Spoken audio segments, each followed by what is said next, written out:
Willkommen. My name is Sean Huggins. I'm an American living in Germany, and on this channel, I'm looking to learn all about life in Germany and Europe in general through watching silly videos and stuff on the internet with you guys. So, if you enjoy, consider subscribing. We got new videos every single day. Let's just hop straight into it. So today we're checking out 15 unbelievable but true facts about Berlin by my man, Radical Living, who always has some funny and interesting videos, so I'm very excited. Let's just hop straight into it. Let's see some of these things that I might not know about Berlin. Many crazy things about our Hopefully I learned something. I probably will. There are a few unbelievable but true things that haven't had the chance to appear yet. But today's the day. Tell me more. Let's start with number one. Starting with the Döner kebab. Ooh. Berlin's number one fast food and a must try for every visitor. What most people don't know is that the döner was actually invented right here in Berlin by a Turkish immigrant in 1972 who took the rotating grilled kebab meat and put it in a pita bread. The Turkish-inspired dish quickly became a popular street snack in West Berlin. Interesting. And so many I didn't actually know that it was invented in Berlin. That is pretty interesting and immigrants living here. Almost unbelievable. Has become more and more popular. In Germany, Döner kebab sales reach a staggering 3.5 billion euros each. Oh my god, dude, 3.5 billion! That's crazy. I mean, Döner is the best though. Like, I can't complain about it. In Berlin alone, there are more than 3,000 kebab shops. And our old beloved Chancellor Angie surely has tried to eat all of them. If you want to know which kebabs are the best here in Berlin, I've put a little list in my Patreon. Go check it out. This is the best kebab in Berlin. Almost every time there's a big construction going on in Berlin, the whole district around it has to be evacuated at some point because they discover some old World War II bombs. That's right, each year. Yep, I remember. I watched another video on this channel that said something like this. There's still like 5,000 something bombs found in Germany every year. Even still, like, that's just insane. Here, hundreds of thousands of people. Oh my gosh, hundreds of thousands. Hope it doesn't blow up. Dude. Because they usually... Imagine you're just like, oh, what's the weather today? It's cloudy and, oh, there's a bomb warning. What the frick? Has to defuse it on site. For Germans, this is pretty normal. During World War II, 1.5 million tons of bombs were dropped over Germany. And a lot of them didn't explode and are still armed in the ground. In Berlin alone, they had to defuse over 7,000 bombs since 1947. That's an average 97 per year. And it's not only that bombs are found by accident. There are still actual task forces still actively looking for bombs. 75 years after the war. It's estimated that there are still around 3,000 big armed bombs in the ground. So you better be careful digging around in your garden.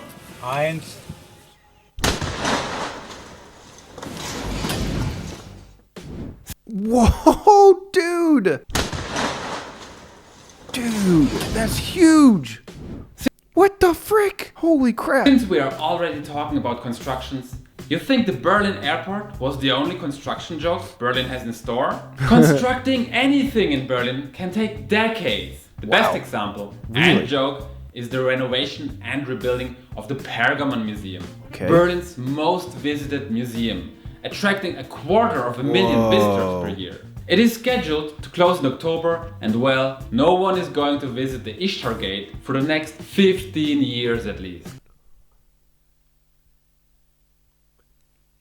15 years? 15? Did he say 15? Run that back. Well, no one is going to visit the Ishtar Gate for the next 15 years at least. 15 years? What? That's when the museum is planning to reopen in its entirety again.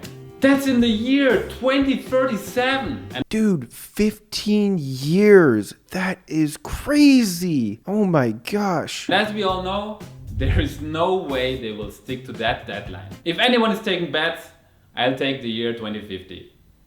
Berlin's criminal underworld isn't dominated by shady German gangsters like Hollywood always portrays it to. Germany has gangsters? I didn't know that.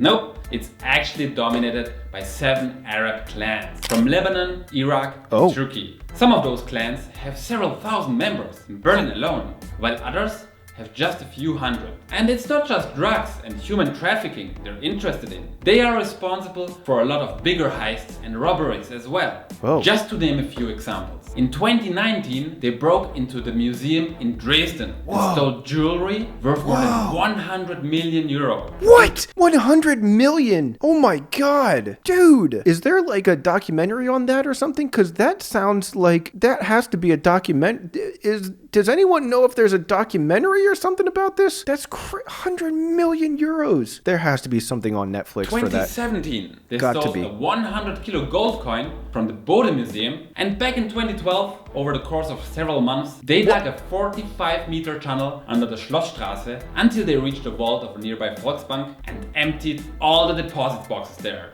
Yo! Okay, that's crazy, but like, dude, that is a movie. They burrowed underground into a vault? What? That's a freaking movie, man. What? That's This secret crazy. tunnel is just one of many different underground structures. Which brings Oh us my to the gosh. next fact.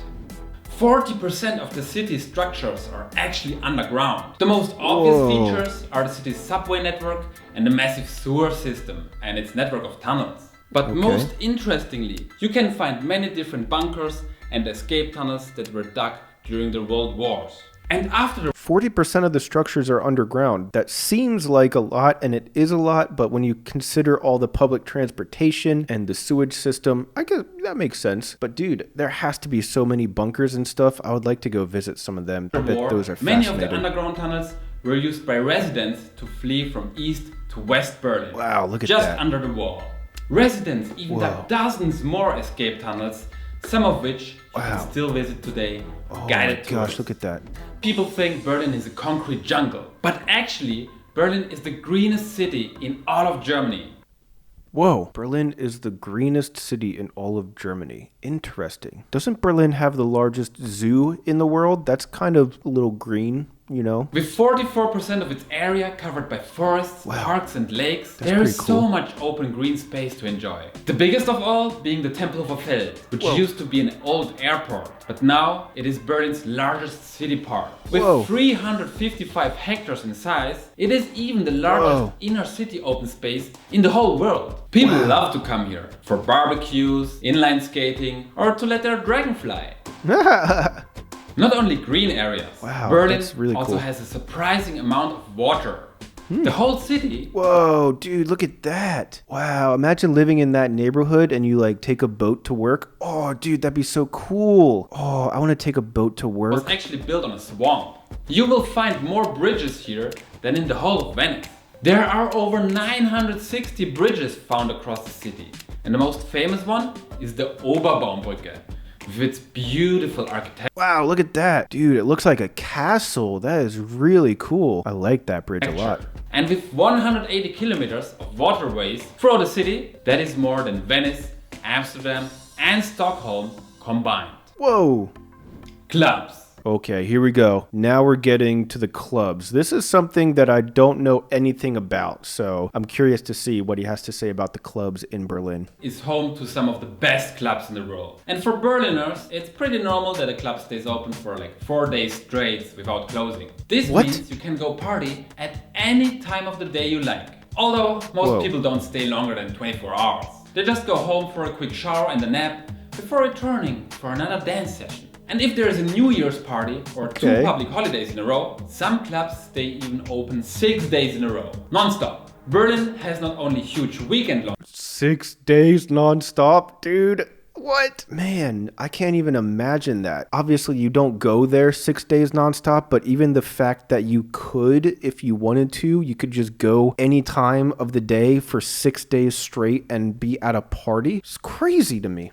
parties. It is also home to the smallest disco club in the entire world. What? The Teledisco, for the quick dance in between, which is basically a phone booth equipped with a sound system in which you can dance with up to 4 people. Dude, that's the coolest thing I've ever seen. Yo, I want to go to that club.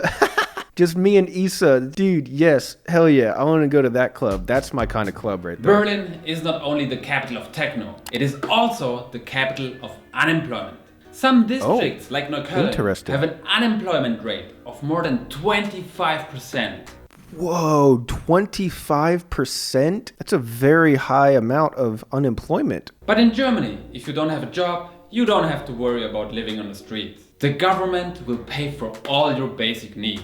And with the newly updated Bürgergeld law, the government will pay for your flat no matter the cost for 2 years. So if you're homeless, you can get shelter for 2 years. But I see a lot of homeless people in Germany, so I guess maybe they have been homeless for longer than 2 years, or maybe they just don't want to have houses. I don't know, but I've seen a lot of homeless people in Germany, so I wonder why that is, if there's all these programs to help the homeless people out. Interesting. That means I could rent a flat that costs 10,000 euro a month, apply for Bürgergeld, and the government has to pay for my luxury flat for 2 entire years.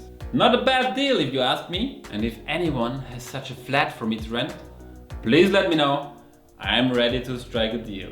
And if you— Wait a minute. You can get any place that you want and then apply for this thing, and then the government pays your rent for 2 years?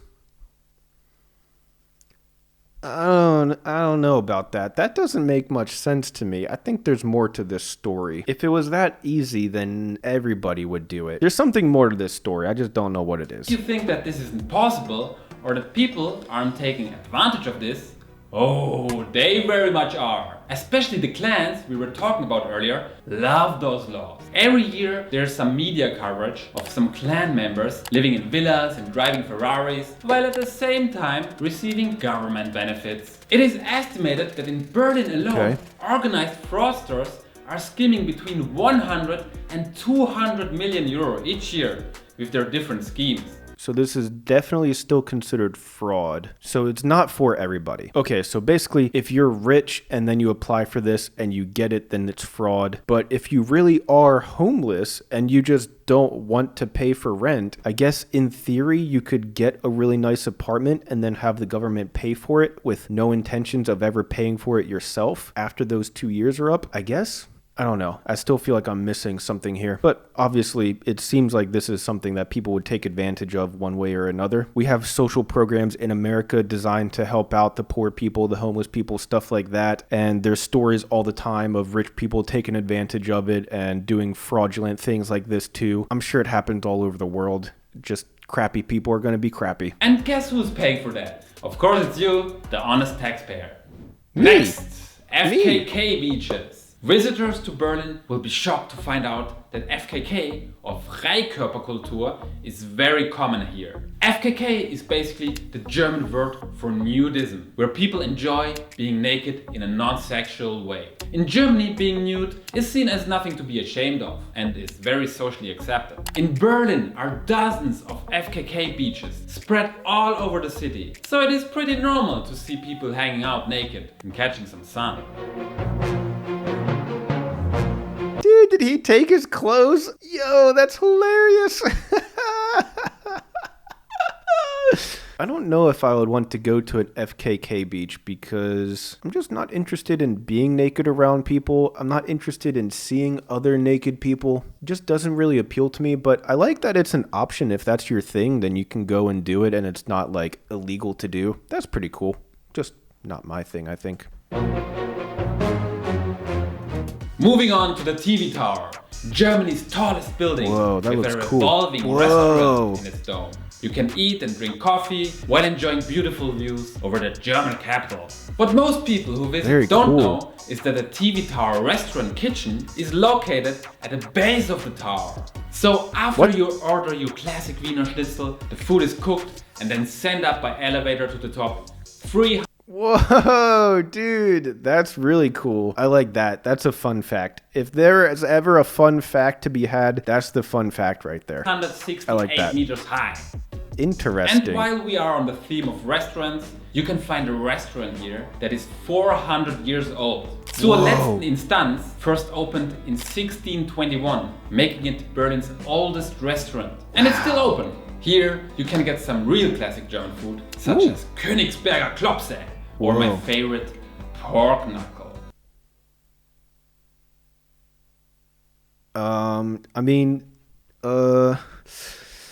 Yeah, I'm not really one to judge food by how it looks before tasting it, but I don't know if pork knuckle would be for me. Then again, I've never tried it, so I'm not one of those people that says they don't like food without ever trying it. I guess I'll try anything once. That's